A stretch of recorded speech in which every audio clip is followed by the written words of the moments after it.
Hello everyone, I Irfan Saudagar, workshop calculation instructor Ahmad Abdullah Garib private ITI के YouTube channel पर आप सभी का स्वागत है। आज का हमारा टॉपिक है साइंस से related difference between mass and wait.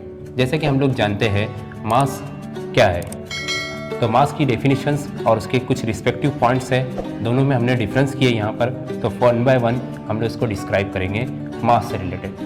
तो मास में क्या रहता, the quantity of matter contain in a body is called mass.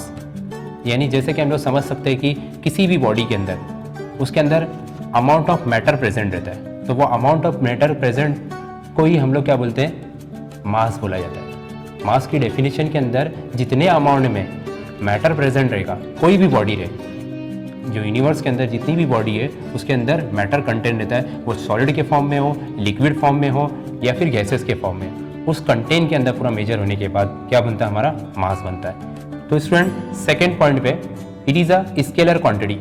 Scalar quantity क्या है? स्केलर क्वांटिटी जिसमें एक ही डायरेक्शन या तो मैग्नीट्यूड रहे, वन फेज रहेगा तो ही हमारा स्केलर क्वांटिटी। और यहाँ पर मास जो है वो एक ही पॉइंट में यानी मैग्नीट्यूड प्रेजेंट है, जो मैटर है एक तरह से मैग्नीट्यूड हो गया, इसके लिए यहाँ पर स्केलर क्वांटिटी आएगी।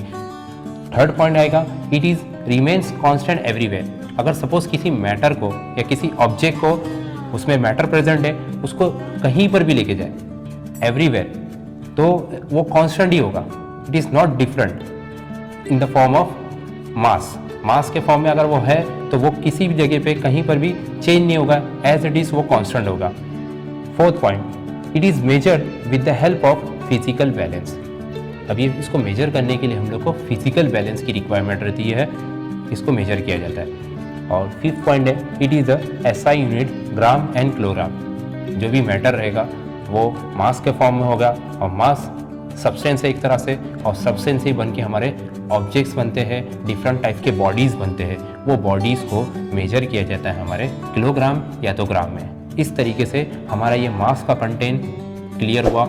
और स्टूडेंट हम स्टार्ट करने वाले वेट से रिलेटेड। थोड़ा सा वेट में डेफिनेशन फर्स्ट पॉइंट में दिया है कि the weight of a body is gravitational force of acting on it. यानी वेट में जो रहेगा, कोई भी बॉडी है, उस बॉडी का वेट जो रहेगा वो ग्रेविटेशनल फोर्स ऑफ अट्रैक्शन की वजह से होता है। जो ज़मीन के अंदर ग्रेविटी फोर्स है वो एक्ट करती है, जिसकी वजह से उसका वेट बन जाता है। Second point, it is a vector quantity. अब ये वेक्टर क्वांटिटी क्यों किया गया है, और यहाँ पर हमारे को देखने मिला स्केलर क्वांटिटी। और सेकेंड पॉइंट यहाँ पर हम लोग को देख रहे हैं वेक्टर क्वांटिटी। ये वेक्टर क्वांटिटी वो है जिसमें मैग्नीट्यूड एंड डायरेक्शन दोनों प्रेजेंट रहते हैं। अब डायरेक्शन इधर कैसे समझ में आया, यानी ग्रेविटेशनल फोर्स ऑफ अट्रैक्शन आ रहा बॉडी पे, जिसकी वजह से जी उसमें इंक्लूड हो गया, और जी की वैल्यू 9.8 हो गया, और अमाउंट ऑफ मास जो रहेगा वो दोनों प्रोडक्ट के फॉर्म में हो जाएगा, यानी मास इंटू ग्रेविटी हो गया। यानी दो डायरेक्शन, एक मैग्नीट्यूड और एक डायरेक्शन क्रिएट हुआ, जिसकी वजह से वेक्टर क्वांटिटी है। Third point, it is a varies from place to place.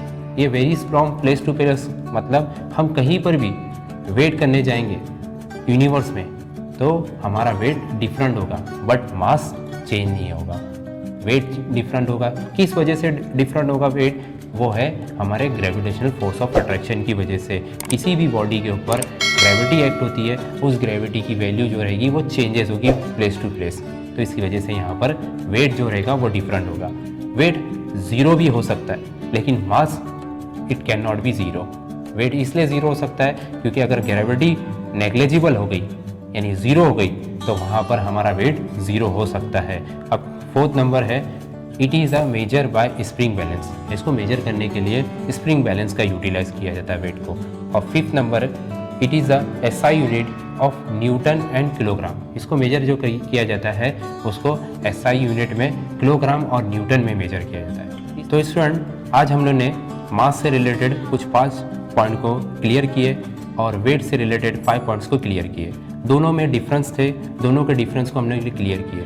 मास और वेट दोनों दिखने में ऐसा लगता है कि सेम है, बट दोनों साइंटिफिक रीज़न से डिफरेंट थे, और साइंटिफिक पॉइंट से हम लोगों ने इसको डिस्क्राइब करके बताया। तो ये मास और वेट में आई होप आपको ये सेशन समझा होगा। अगर आपने हमारे YouTube चैनल को सब्सक्राइब नहीं किया है, सब्सक्राइब कीजिए, इस वीडियो को लाइक कीजिए, ज़्यादा से ज़्यादा शेयर कीजिए। मिलते हैं नेक्स्ट वीडियो में। Thank you.